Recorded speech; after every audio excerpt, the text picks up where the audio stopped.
Hi, I'm Stephanie Strange. Want to hear something scary?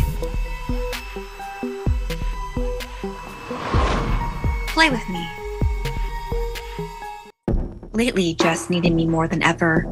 As a single mom working with 2 kids under 5, she sometimes asked me to watch them. They just want to play for a bit, she'd say as they ran towards me. Then they'll leave you be.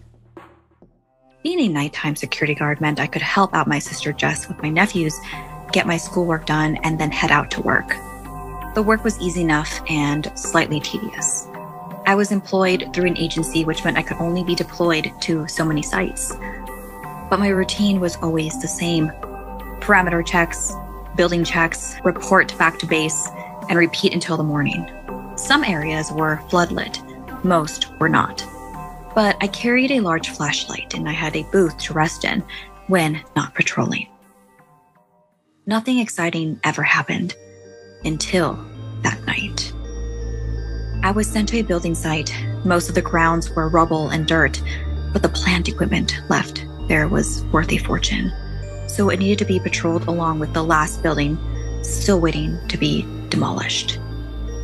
I didn't know the history of the location, and I didn't care, though I wish I had. It started off okay, just a regular if chilly evening. No reports of teenager taggers or thieves in the area. I was making my second routine parameter patrol when I heard the noise. Until then, it had been completely silent, which made the interruption even more of a surprise. It was a child's giggle. Up until that moment, I'd always thought the scariest sound I could hear in the middle of the night when I'm all alone would be the growl of a cougar or a bear, but no, that misplaced noise made my blood chill. I had a duty to investigate. If the kid was in the old building, they could be in danger. "Hello?" I called out. Silence. Maybe I imagine it. Maybe crashing sound. Well, now I had to go look. So I hurried over to the building and pulled aside the do not enter tape.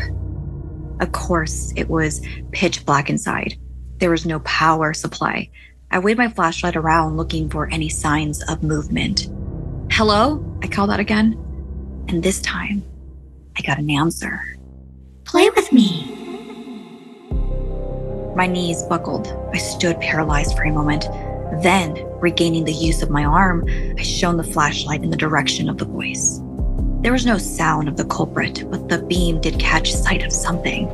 Painted on the wall above what looked to be an old reception area were the words Bellevue Orphanage. I can't explain how, but I immediately knew it wasn't a prank or an actual little kid. Maybe it was the frigid air, maybe the overpowering sense of being watched, but something told me that what I was dealing with was not a human. A child, yes, but not a human.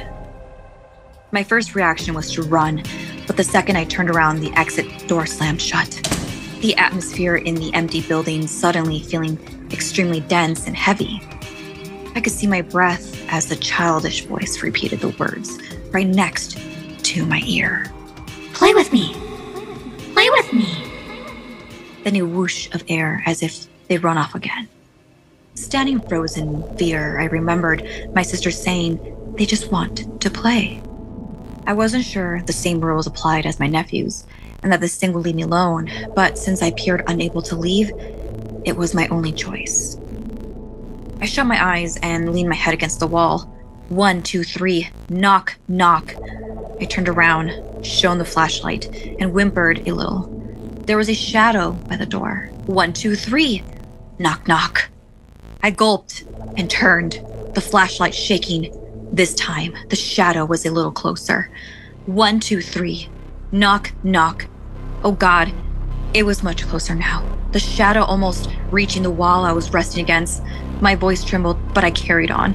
1, 2, 3, knock. I swallowed the final knock as I felt a tiny hand appear on my shoulder. I couldn't move. My body paralyzed as a wisp of icy breath hit my ear, along with the childish sing-song voice. "Knock?" I tried to move, but I was paralyzed. frozen, completely unable to escape. Even as more, the tiny hands began to grab and pull at me. Even as the giggles and childish whispers filled the air, they moved as one, strength in numbers, and dragged me backwards. I tried to scream, but their scrawny fingers pulled at my mouth, and then, without the flashlight to guide us, we entered the darkness.